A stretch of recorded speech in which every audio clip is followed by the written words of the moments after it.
Assalamualaikum warahmatullahi wabarakatuh. Salam sejahtera untuk kita semua. Salam kebajikan. Om Swastiastu, Namo Buddhaya. Hari ini kami akan mempresentasikan hasil penelitian kami yang berjudul Analisa Klasifikasi Genre Game PC Terpopuler. Dengan saya sendiri, Muhammad Rifaldi Isam, rekan saya Jumi Liono Pratama, Lucky Andito, Endiko, dan Hendri Wijaya.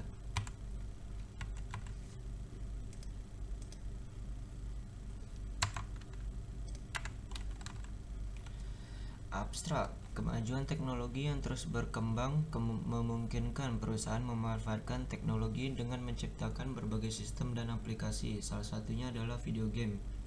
Banyaknya video game dengan berbagai kategori yang dibuat dan dipublikasikan pada platform atau portal video game di personal computer memungkinkan penggunaan memberikan tingkatan atau penilaian terhadap video game yang dimainkannya. Hal ini tentu dapat mempengaruhi peringkat game yang akan diurutkan berdasarkan favorit atau urutan yang lainnya. Data yang diperoleh dari situs web Kaggle untuk memprediksi aplikasi populer manakah yang menggunakan dua model klasifikasi, yaitu Random Forest Classifier dan Gradient Boosting Decision. Dengan membandingkan akurasi model ini, hasil dari penelitian ini yaitu memprediksi aplikasi manakah yang populer dan tidak populer gamenya dengan menggunakan dua model tadi dan menentukan kategori video gamenya. Penelitian ini diharapkan dapat dan bisa membantu perusahaan mempertimbangkan aplikasi atau video game yang baik untuk dikembangkan. Pendahuluan. Aplikasi Steam adalah salah satu segmen pasar aplikasi perangkat lunak yang dapat diunduh dan dimainkan pada PC dengan pertumbuhan yang paling cepat, dan salah satu alasan utama popularitas tersebut adalah sekitar 81% aplikasi yang gratis menurut penelitian Rimsha Maredia tahun 2020. Ada beberapa faktor yang dapat mempengaruhi keseruan bermain game: keterhubungan, penghargaan, fleksibilitas akses, tetapi masih ada faktor lain seperti suara, alur cerita, ataupun gameplay merupakan kebutuhan untuk meningkatkan kualitas game tersebut.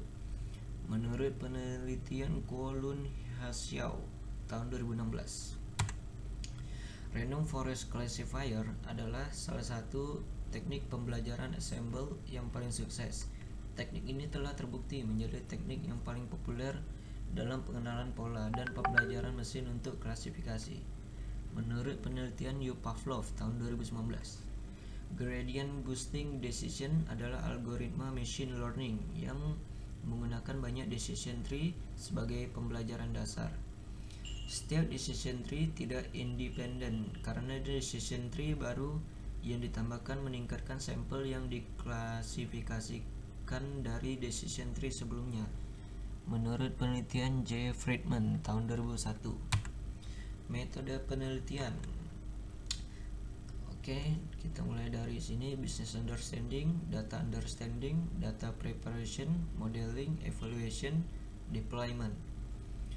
Tahap pertama, melakukan pemahaman bisnis. Perlu mengetahui tujuan, sasaran, urgensi dari permintaan tersebut. Tahap ini akan menentukan data-data apa saja yang digunakan karena data tersebut akan memiliki pengaruh pada algoritma yang akan digunakan. Untuk tahap data preparation, mempersiapkan data untuk masuk ke dalam tahap pemodelan. Kita akan memisahkan beberapa atribut yang berupa kalimat dan menentukan atribut apa saja yang dapat digunakan untuk klasifikasi. Pada tahap modeling, terdapat dataset yang tersedia menggunakan algoritma Random Forest Classifier dan Gradient Boosting Decision. Oke, untuk tahap deployment, evaluation dan deployment, penulis akan mengevaluasi dan membandingkan performa model yang telah dibuat. Oke, ini gambarannya. Gambaran.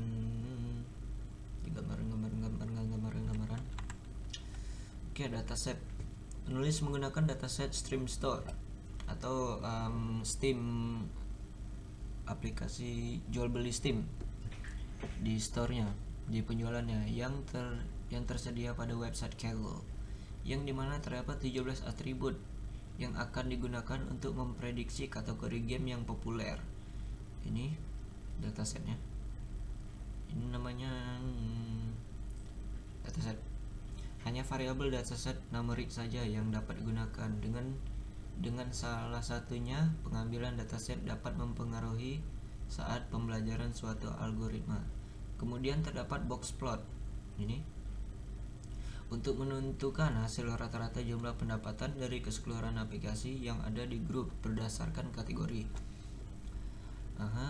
Selanjutnya, pada tahap data preparation, penulis mengconvert atribut price dan currency ke bentuk USD, US dollar, kemudian mengubah size dari megabyte ke kilobyte, mengubah kolom varies with device pada atribut size, dan minimal Android menjadi 0 menggunakan aplikasi Microsoft Excel.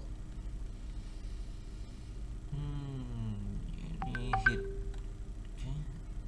CRF, Random Forest, merupakan algoritma yang populer dalam mengenal pola dan klasifikasi. Pertimbangan pembelajaran random forest adalah L sama dengan M1, N1, M sama M, N, M besar N. Oke. Ini dimana N merupakan vektor, M X, dimana X himpunan observasi dalam bentuk numerik, dan N Y dimana Y adalah himpunan kelasnya.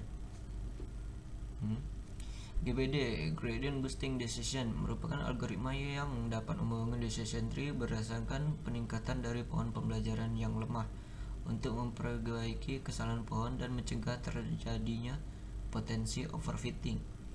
Dari gambar di atas disimpulkan bahwasannya penggunaan algoritma random forest dalam pengklasifikasian game populer sudah tepat, dengan tingkat akurasi 75,13% dan jumlah data yang di-training sebanyak 149. Pada classification report gradient boosting, tingkat keakurasiannya pada algoritma sebesar 94,9%. Berdasarkan hasil dari confusion matrix, di atas hasil prediksi di baris pertama sudah dengan kategori unpopular sudah sesuai dengan dataset pada kolom pertama yang dilambangkan dengan 0, terdapat sekitar 189 data.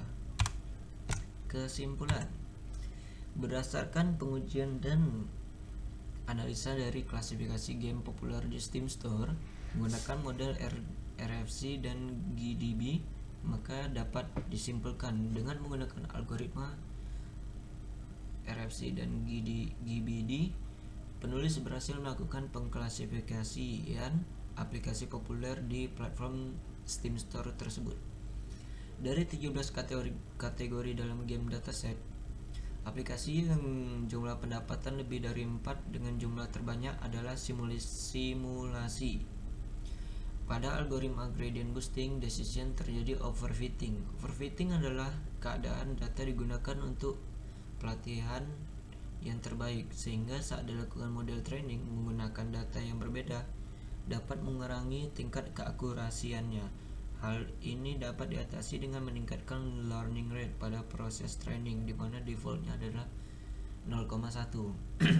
Dengan tingginya tingkat keakurasian yang didapatkan dari kedua model di atas, menandakan kita dapat menentukan aplikasi yang populer berdasarkan dari jumlah maksimum installs dari aplikasi tersebut. Sekian dari penelitian dari kami. Jika ada kesalahan kata, mohon dimaafkan. Selamat pagi, siang, sore, dan malam.